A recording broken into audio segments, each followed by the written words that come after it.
Hi, everyone. I'm Stan Mallow. Welcome to Paranormal Yacker. My guest on today's show is Preston Dennett, a well-respected UFO and paranormal researcher, investigator, and author who I've had the pleasure of interviewing previously. I'll be talking with Preston about his book, an Amazon UFO bestseller, Symmetry, a true UFO adventure. The book chronicles the life of Dolly Safran, a wonderful and courageous lady who had a lifelong adventure with the Greys. Preston Dennett, welcome to Paranormal Yacker. Thank you, Stan. Thank you for having me on. I appreciate it. You, Preston, live in California. Dolly resides in Georgia. So quite obviously, you don't exactly live around the corner from each other. That being the case, I was wondering where and how the two of you connected. It's actually a really interesting story. I do talk to a lot of people, and normally they hear about me through my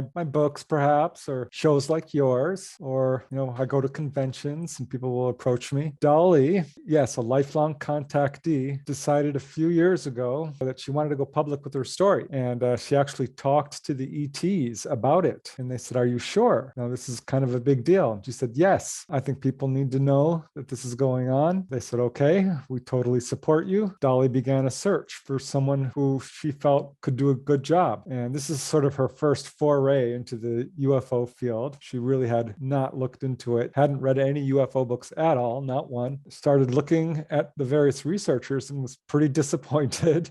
Found out a lot of them were not being entirely truthful. Several of them had agendas or were very fear-based. So she was pretty disappointed and told the ETs this. She says, "I'm not really finding anybody." And they said, "Keep searching." And she did. She still couldn't find anyone that she felt was suitable. And they said, "Well, we want you to check out a gentleman by the name of Preston Dennett." And she did not know me. The ETs gave her my name. So that's how she found out about me. And she eventually told me that. I was quite shocked. So I have to tell you, Stan, that's not the first time that's happened. So apparently the Greys do know who I am. And that's how Dolly got introduced to me. She started looking at some of my research and was impressed that I wasn't fear-based and that I was very objective and really just trying to stick to the facts. We started corresponding, became very good friends, and one thing led to another, and she finally agreed to allow me to tell her story. What is the earliest recollection Dolly has of being visited by and interacting with an extraterrestrial? It's kind of a tricky question because she does have memories reaching all the way back to 10 months, which is, sounds crazy. Most people don't remember until they're 4 or 5 years old. But contactees,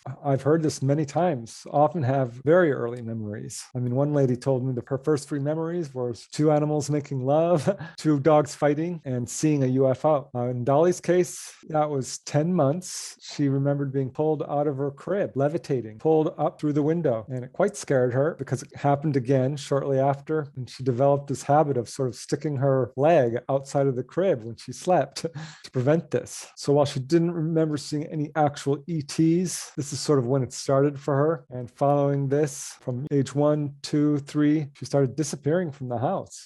And she'd turn up in strange places, under the bed or in closets or in other rooms or outside on the porch. One time, she was missing from the house. The whole family started searching for her. She was not in the house. She was not in the yard. They called the police and began a huge search. And it was an hour or two later, they found her 6 miles from the house at a local convenience store. So there was no way she could have walked that far at age 2, I believe it was. This was going on, and it was really around age 6. She had her first face-to-face encounter that she can consciously recall. She was in her front yard, lying on the grass, looking up the blue sky and the clouds. She was lying under a huge, huge ficus tree. Looking up, she saw what she first thought was an umbrella floating down from the sky. And her family had just gone to see Mary Poppins. So this could have been what we would now call a screen memory, because it wasn't an umbrella, it was a craft. And that became apparent to her when suddenly she found herself inside of it. And there was a woman in there. And it was a very strange looking woman. Dolly didn't think of her as ugly or weird or anything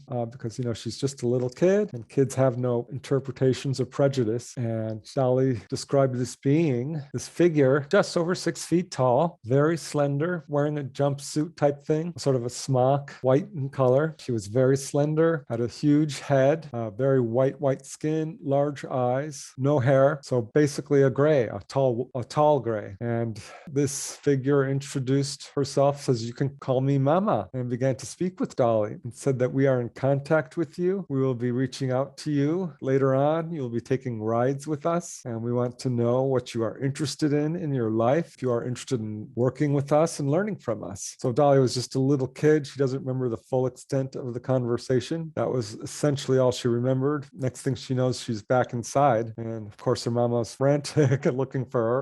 That was Dolly's first real face-to-face encounter. Unlike a number of UFO contactees who were frightened and traumatized by their encounters with ETs, Dolly had no such fear of them. Did she tell you, Preston, why she had no fear of them and why she thinks other contactees had the opposite experience than the one she had? Once you get to know Dolly, it becomes a little bit clearer. She's very outgoing, very courageous by nature, very mischievous, spunky, feisty.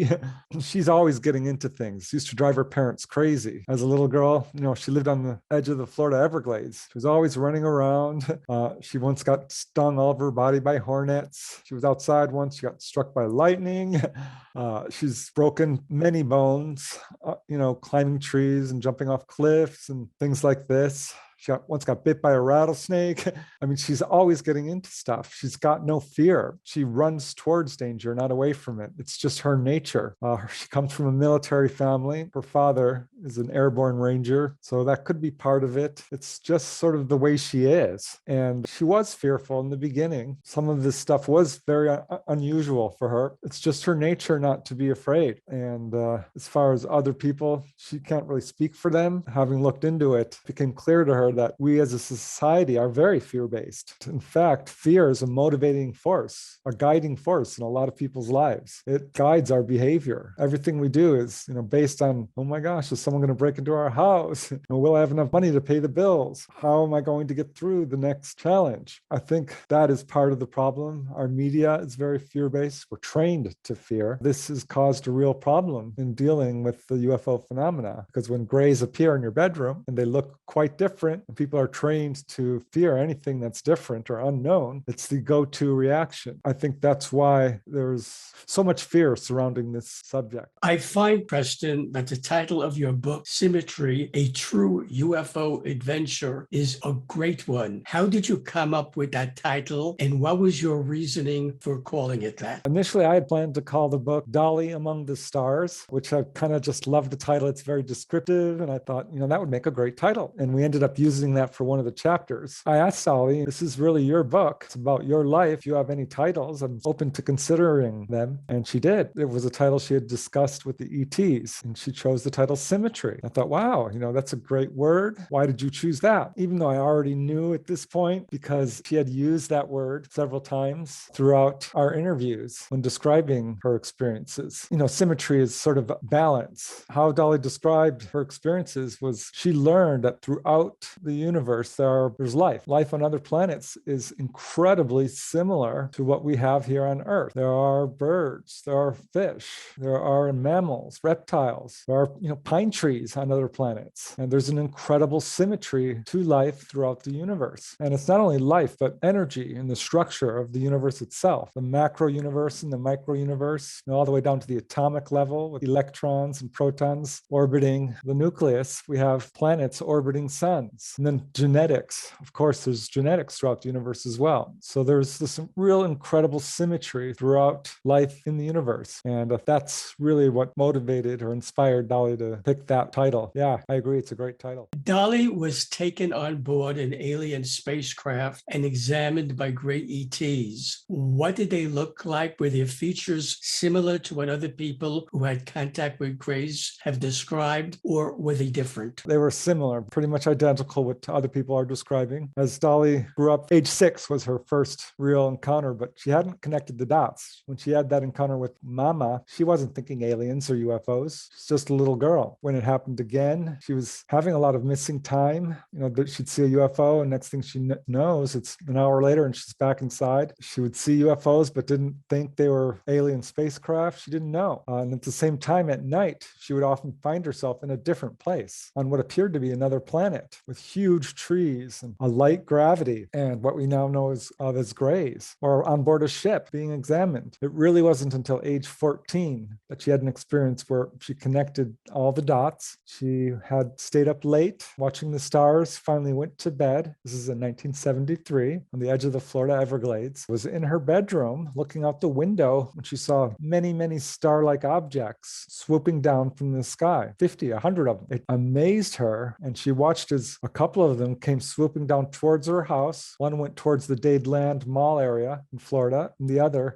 dropped right into her backyard. It was a craft. By this point, Dolly knew something very strange was going on with her. She wanted to remember. She wanted to know what was going on. She sort of suspected it might be ETs, but she wanted to know. And so she's staring at this craft, and she sees two windows. And looking out the windows are these two figures, very skinny, very pale-skinned, huge dark eyes, big heads, hairless, staring right at her. She was fearful, and she turned around and dived under her bed, at which point the room filled with blue light. Next thing she knows, it's morning. She's waking up. She's wearing someone else's pajamas, and she thought to herself, oh my gosh, they got me. I've been taken. She kind of realized, oh my gosh, I have been abducted by aliens. Still, she couldn't believe it. And so she goes down to the kitchen where her mom is making breakfast and says, Mom, did you see anything last night? And her mom's like, what are you talking about? And Dolly said, well, lights. And her mom turns around and says, what did you see? And Dolly says, Mom, I think I saw a UFO. And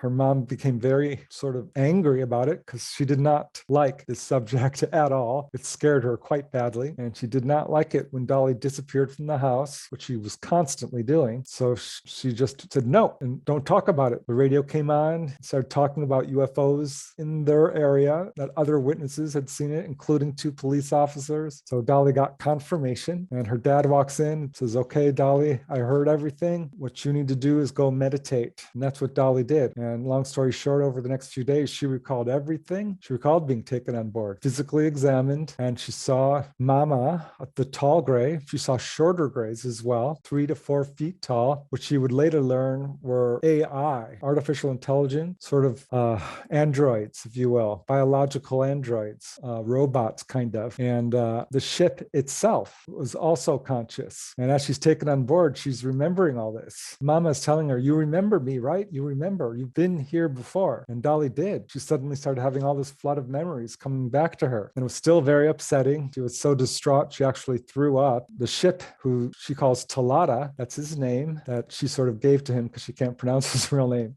started talking to her as well, saying, you remember me too, don't you? And Dolly says, yes, I do. And she slowly calmed down. They physically examined her. They cleaned her up, decontaminated her. They gave her a tour of the craft. They started talking to her, asking her if she was truly ready to remember and live life as a conscious contactee. And Dolly said, yes, I want to remember. I don't want you to contact me anymore unless I remember everything. And they said, okay, what would you like to learn with us? And they gave her all these opportunities. Learning about working with the animals or with people or going to other planets and all these opportunities. And one of them was learning how to fly the craft. And that's what Dolly picked. She says, that's what I want to do. I want to learn how to pilot the UFOs. And at that point, they took her up into the control room, and there's a couple of chairs there. The pilot sat in the pilot chair, sat Dolly next to him. Off they went, right up to the moon, over to the far side, looked over at Earth, and they said, there's the cradle. That's what they called Earth. They said, that's your cradle. That's where all life is on your planet. So this was Dolly's first real conscious experience. This is when she woke up as a fully conscious contactee. This started her lifetime of contact with the ETs. And following this, she would have encounters pretty much weekly, about 100 per year. Dolly was examined by the ETs on the craft. Does she recall what the examination consisted of? And did they ever tell her the purpose of that examination? The examination was very much like other people describe, other contactees, very much like your typical doctor's examination. They will put you on a chair or a table, just look you over, take blood samples, hair samples, skin samples. They will sort of x-ray you, if you will. It's not x-rays as we think of it. They have their own devices, which are very highly advanced. It's a checkup, and they are looking for any abnormalities, any irregularities, anything that might be causing a problem. That's basically what it is. And if they find anything that's an issue, they will either repair it or watch it closely, depending, because some issues are karmic, perhaps, an illness a person has chosen to help them in their spiritual growth, and they will not heal those because they will not interfere with your karma, with your choices to experience growth by having a disability or a illness. That's basically what the physical exam is. Now, it had to be mind-boggling, her taking control of a UFO and having the opportunity to fly it. You said she went to the moon. Did she ever have any other opportunities to fly the UFO? And did she orbit around a planet ever, fly to another solar system, or journey somewhere else? It's really quite astonishing. Yeah, that was at age 14 where she sort of made that decision. And that's when they did give her a very special exam to test her reflexes, to make sure she was suitable to be able to fly. Because to fly a craft, you have to sort of mentally hook up with the ship itself. You have to develop your psychic abilities to a remarkable degree, because it takes really strong psychic ability to be able to fly these craft. And so from age 14 to about age 19, she went through very intense training to learn how to fly these craft. So initially, no, she was not flying this just right off the bat. She had to take hundreds and hundreds of lessons, which involved sitting in the seat, watching how they did it. There's this sort of energetic ball, much like a crystal ball or a little disco ball, that is part of the control of the craft. You have to link up to that psychically in sort of a remote viewing type way. And they taught her how to do that. And it wasn't easy at first, but after many years of practice and doing it well over 1,000 times, finally she reached a level of proficiency where they said, okay, you're ready to do this. Of course, by this time, they had given her tours of our solar system. She had been up close to pretty much all the planets, Mercury, Venus, Mars, Saturn especially. They often took her to Saturn. It's a really beautiful planet. Showed her the rings very close up so that she could see the individual layers. You know, some are composed of ice, some of dust, very fine. Others are much more chunky with rocks and things like this. They would often take her to Jupiter and occasionally to other planets. One planet that she did visit very often, she called the Tree World, or the Learning Planet. And that's where she had been taken since she was a little girl, which I just mentioned briefly. It has very tall trees, got a lighter gravity than Earth. Pretty much all the planets she's ever been to have a lighter gravity than Earth. And that's one of the few planets that they would actually land on, and she could get out. They would take her up into one of these trees, into a little tree house, sort of a pagoda, teach her there with a group of other girls. Boys were being taught separately in another tree nearby. She was taught with a group of about a dozen girls. Some were from Earth, some were not. A few were grays, a few were other different types of beings. So it would sort of rotate a little bit. But around age 19, she had her first personal flight where she flew the craft herself. She said it was the most exciting and wonderful day of her life. They contacted her. They said, okay, you're ready.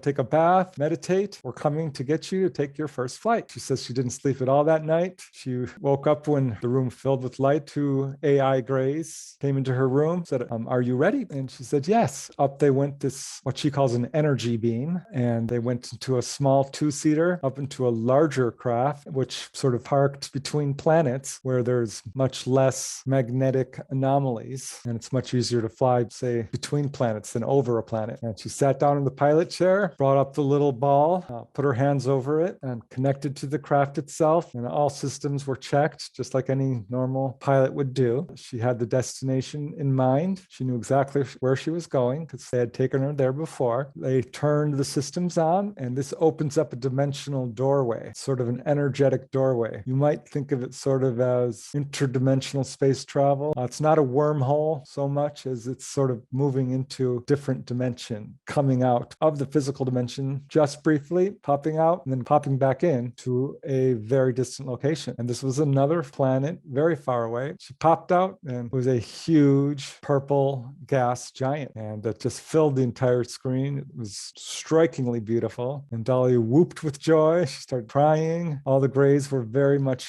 proud of her, as was Talata, the ship itself. And that was her first flight that she did piloting herself. Did Dolly ever ask the ETs, or did they volunteer on their own to tell her why they chose to contact her in the first place and develop this lifelong friendship relationship she has with them? To some extent, it's something that has been going on her whole life. So she never really questioned it until later. And basically, they told her that they have been following her family lines for a very long time. She's a generational contactee. And this is a pattern we see with people who are being taken on board, having contact. Her father, an airborne ranger in the Army, was contacted also at a very young age. He was taken on board. They asked him what he wanted to do with his life. He wanted to be an architect. They helped him with that. And he was repeatedly taken on board as well. So they told Dolly that her genetics are very special to them. Dolly has a really remarkable ancestry. She calls herself sort of a Heinz 57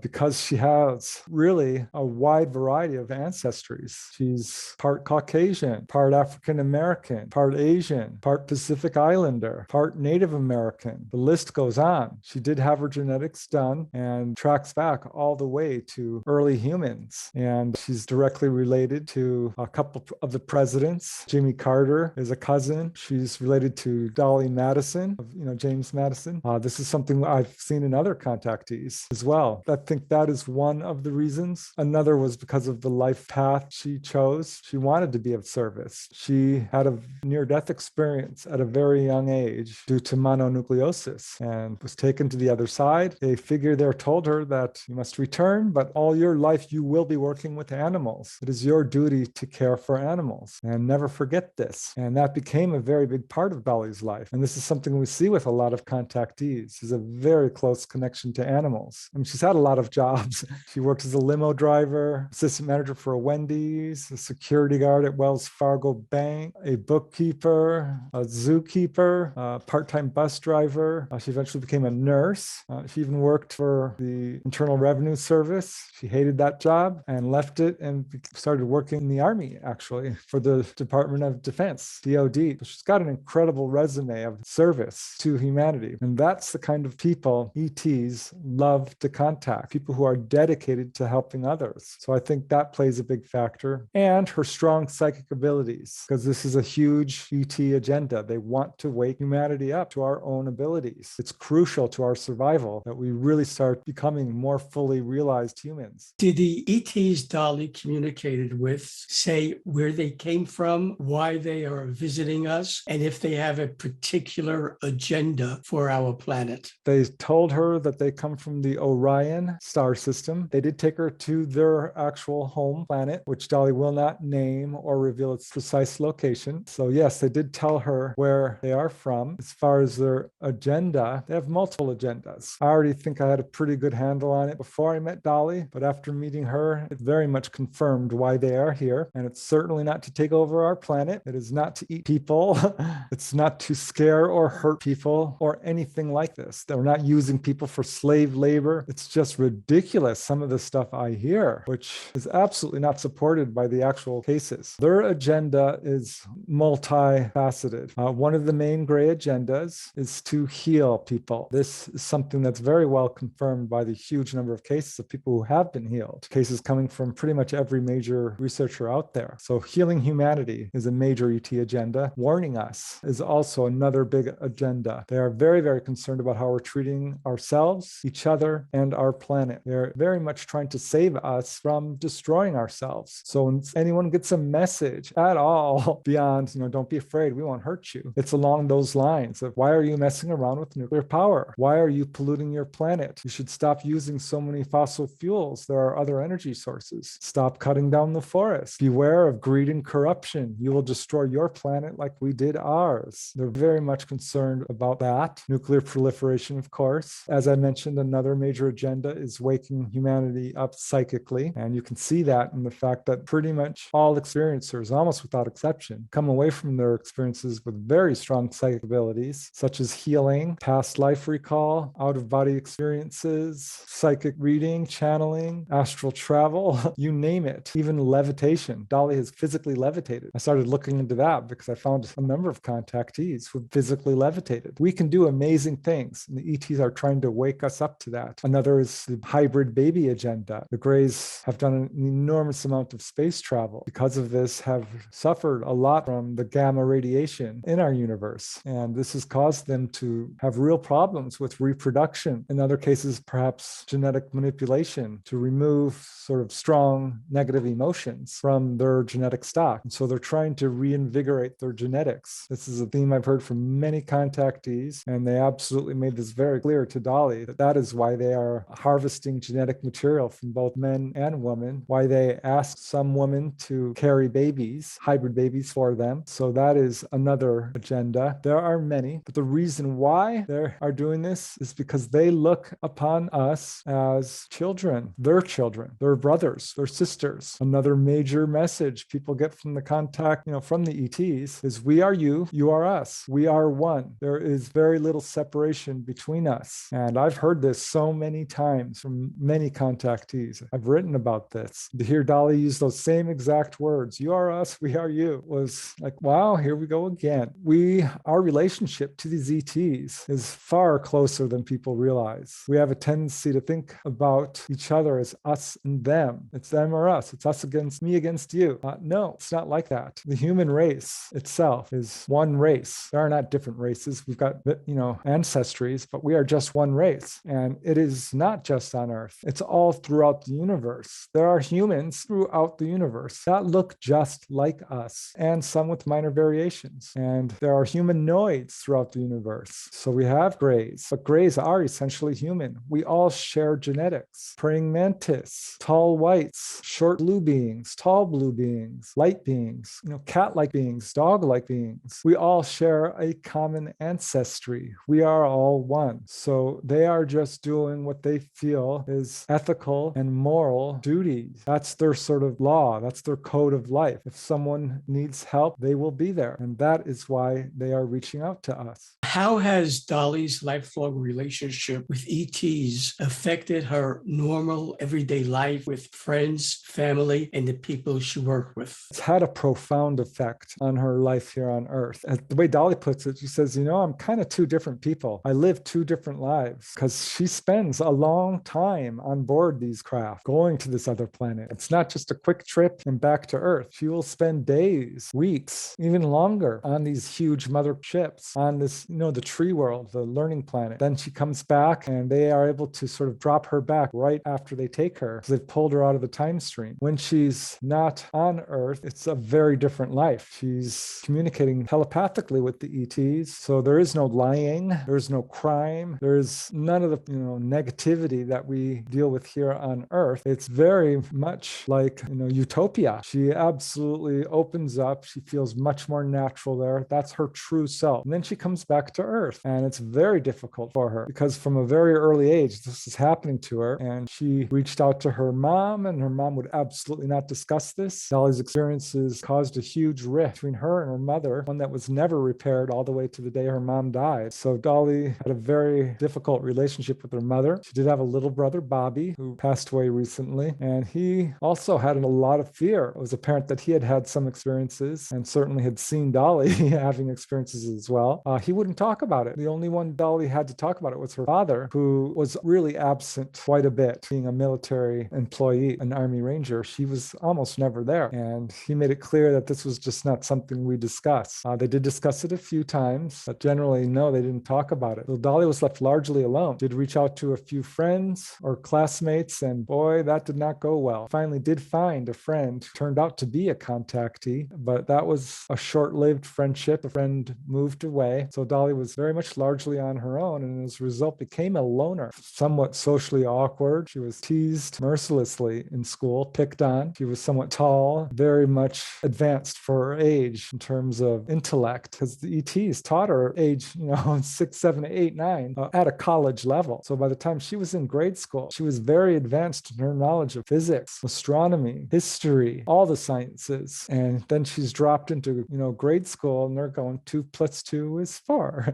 and 4 + 4 is 8. And it drove Dolly up the wall. She couldn't take it. She started having a lot of troubles with her teachers. This went all the way through junior high and high school, where she would challenge challenge her teachers and just talk over them and say, I already know this, I already know this. And the teachers would say, prove it, and she would. So basically, Dolly was pulled out of class and told to go to the library. And that's where she spent most of her school time, is in the library and reading pretty much every book in that library. She's a voracious reader. So yeah, it was very difficult for her. Her friends, she did manage to make friends in high school, but that's when her experiences were really ramping up, caused her to become very isolated. Her friends like, what's wrong with you? Why aren't you talking? Why don't you want to go out? And Dolly just kind of shook her head. She was afraid. She couldn't relate to people. They were very interested in boys and makeup and gossip, whereas Dolly, life was so different, and she was interested in far deeper subjects that it made life quite difficult for her all the way up to this day. She still avoids crowds and people because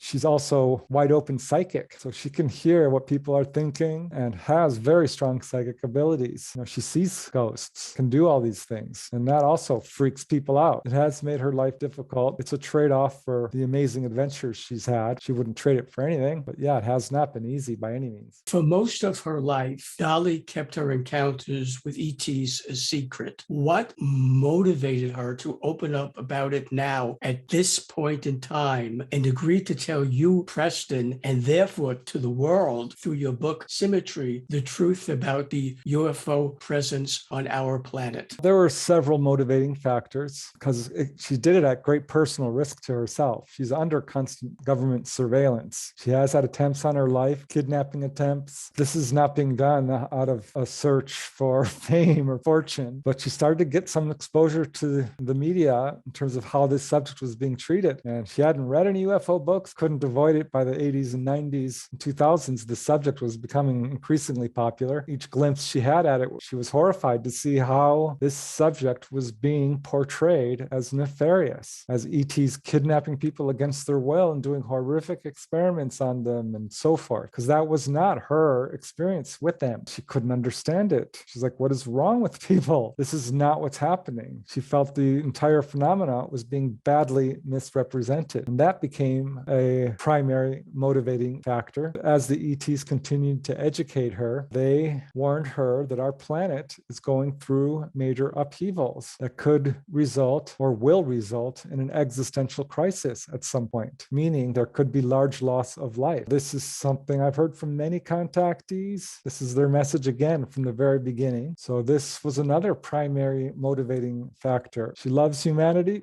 she loves people, she loves our planet, and she wants people to know the truth about what's going on with our planet and how important it is for us to start paying attention to the importance of being kind to each other, of not polluting, of being peaceful and not warlike, of raising our psychic abilities, of doing the right thing. So this became another primary motivating factor. Another thing that really bothered her, and when she first contacted me, she kept asking me, have you ever interviewed anyone like me? And initially I wasn't quite sure what she meant, because I would say, well, yeah, I've talked to a lot of people. And she said, well, no, I mean someone who's fully consciously aware of their experiences. And yeah, I have a few, not a lot. The vast majority of people I've interviewed look through their experiences through the lens of fear. A lot of them, the majority, have real problems with memory. They have missing time. It's just a simple fact. Every now and then I'll find someone who, perhaps does have some fear and missing time, but still has an extraordinary recall. Not to the extent of Dolly. I've never met anyone who's had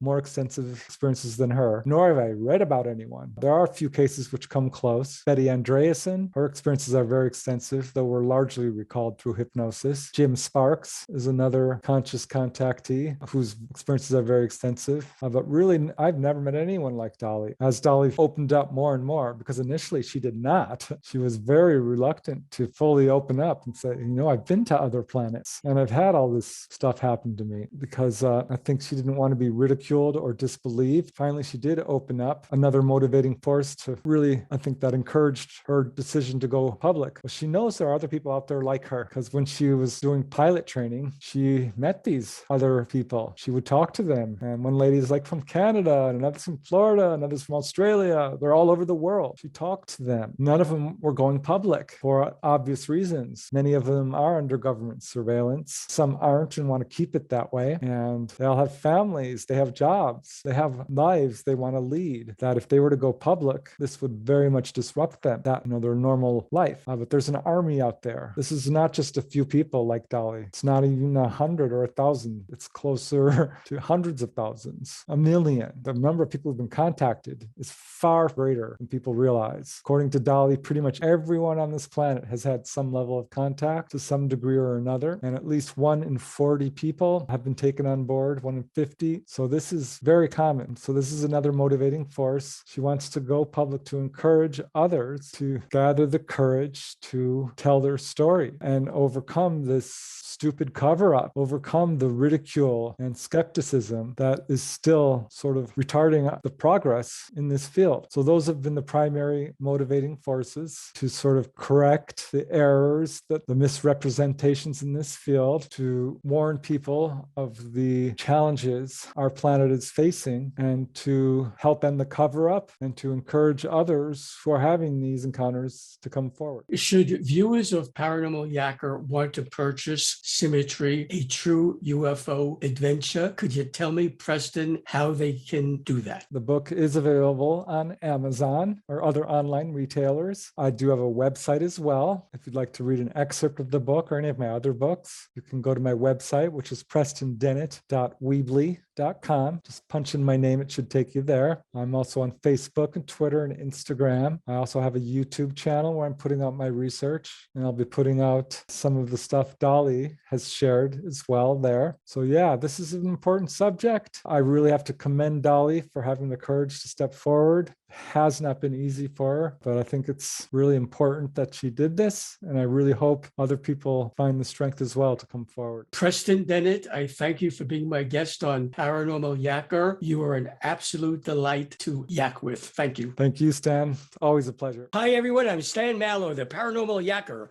I hope you enjoyed the interview you just watched. To be sure you don't miss any interviews on my free YouTube channel, all you have to do is press the subscribe button on your screen.